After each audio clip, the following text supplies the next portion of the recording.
Nosso tema, né, da nossa aula é sucessão ecológica. Uma pergunta, ela nos ajuda muito no esclarecimento desse processo de sucessão ecológica. A pergunta seria: as comunidades são constantes ao longo do tempo? Ou seja, com o passar do tempo, as comunidades são sempre as mesmas?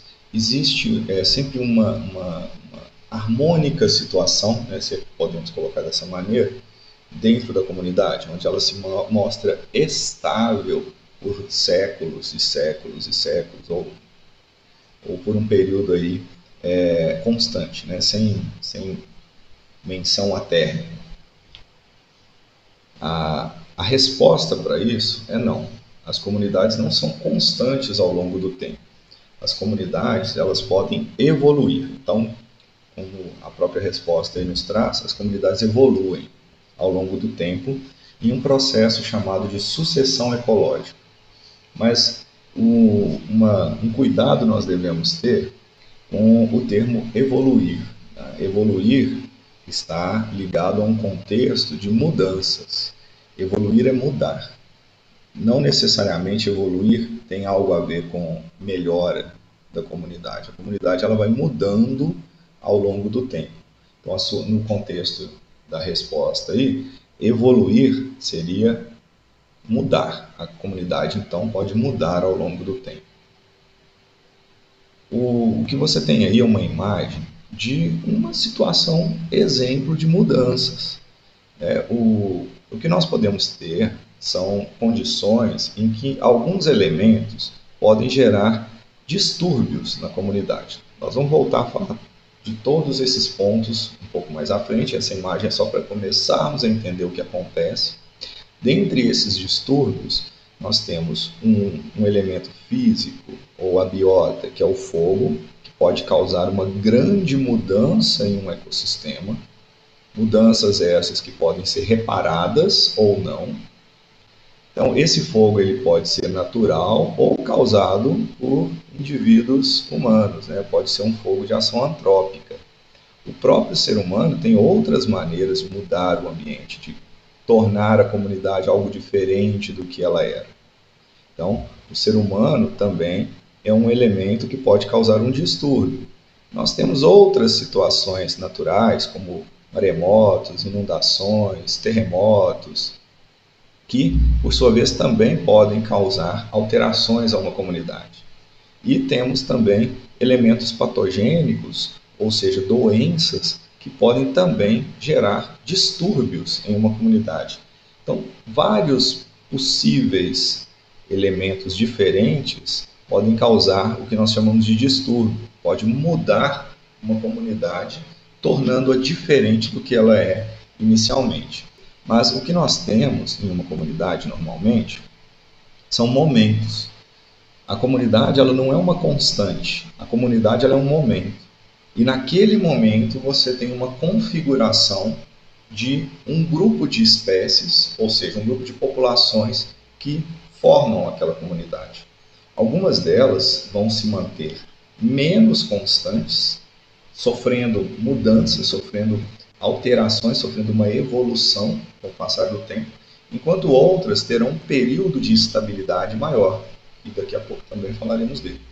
Então, aqui nessa representação aqui em cima, nós temos uma mudança. Você percebe aí, por exemplo, uma comunidade florestal, né? Uma comunidade onde as espécies aqui são todas elas vegetais.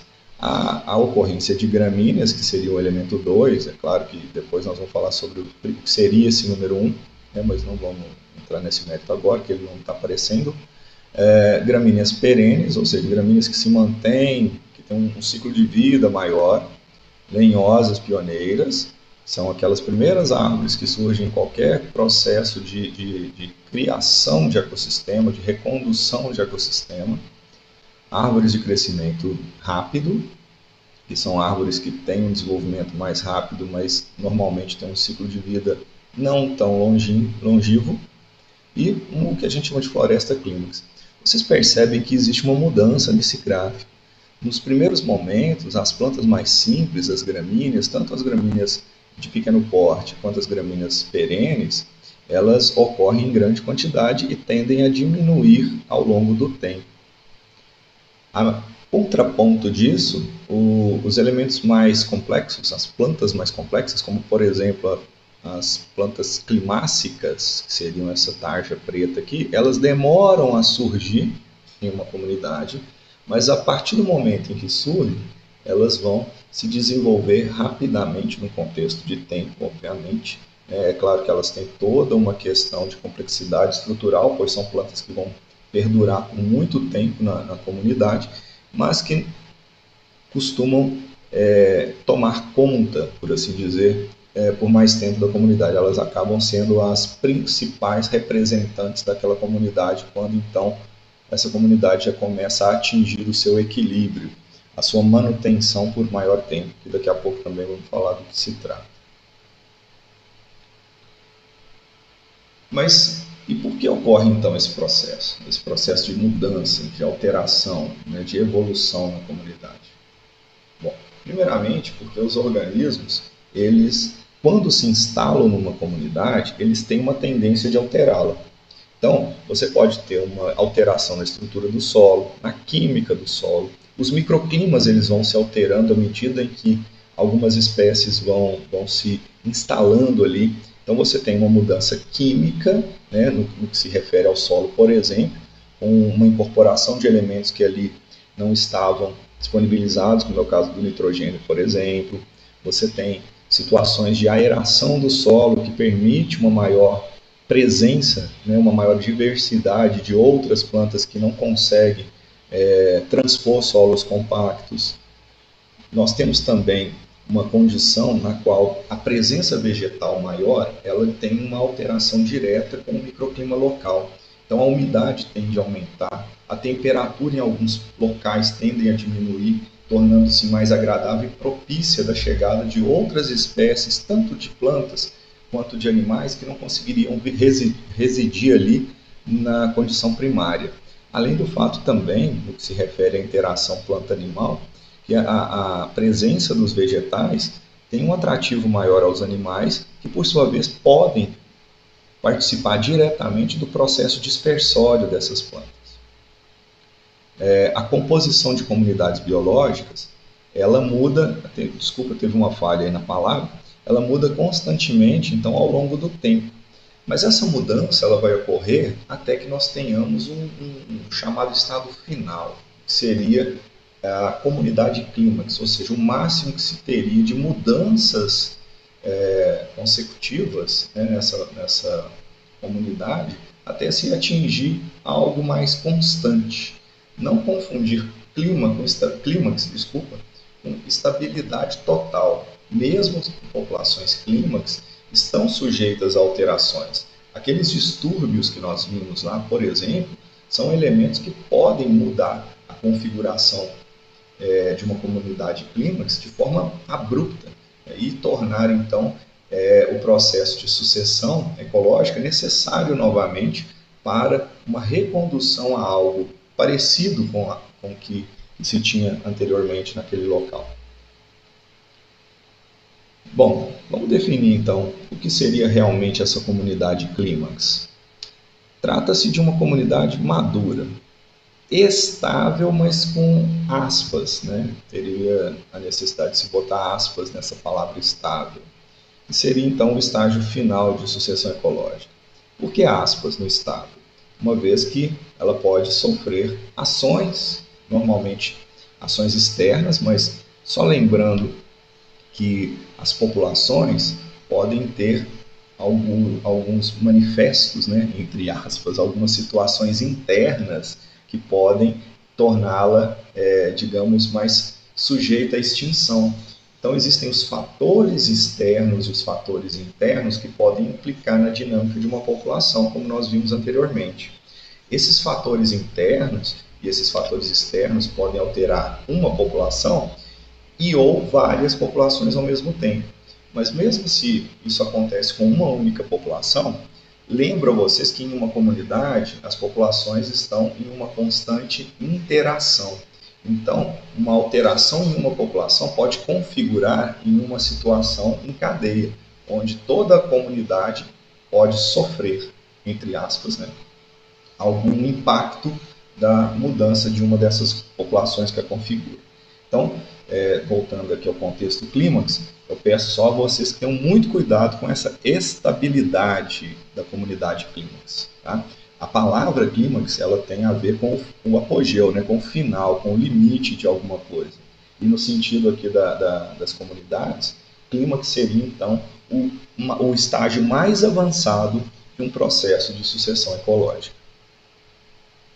Qualquer região em particular tem o seu próprio conjunto de espécies que vão formar aquela comunidade clímax.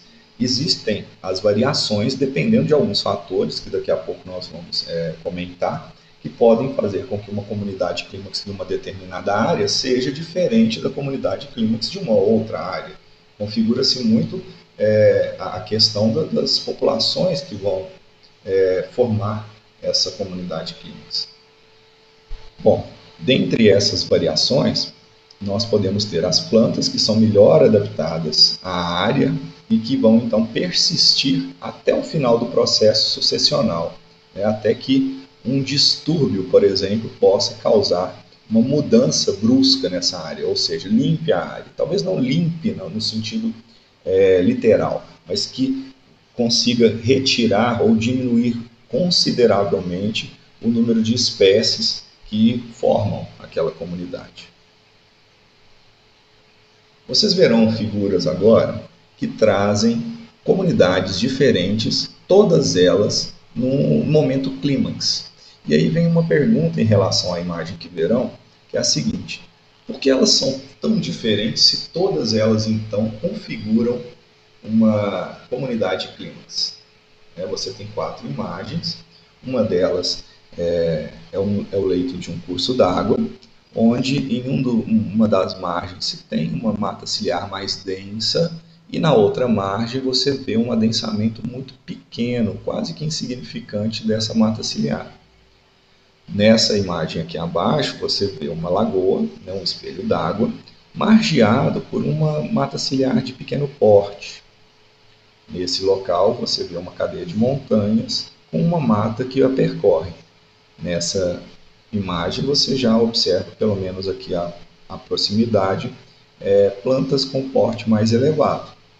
E nessa imagem aqui de cima, você vê um campo que tem a presença de plantas assim de médio porte e poucas plantas de grande porte.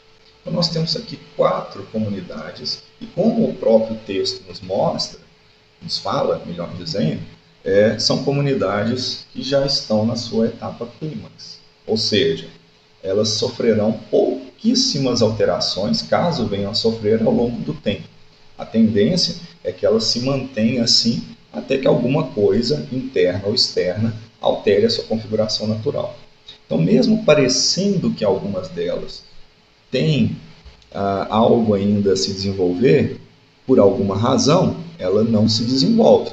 Uma suposição aqui nessa primeira imagem, por exemplo, é que por algum motivo as plantas não conseguem se desenvolver nessa área aqui, configurando uma mata ciliar similar à da outra margem.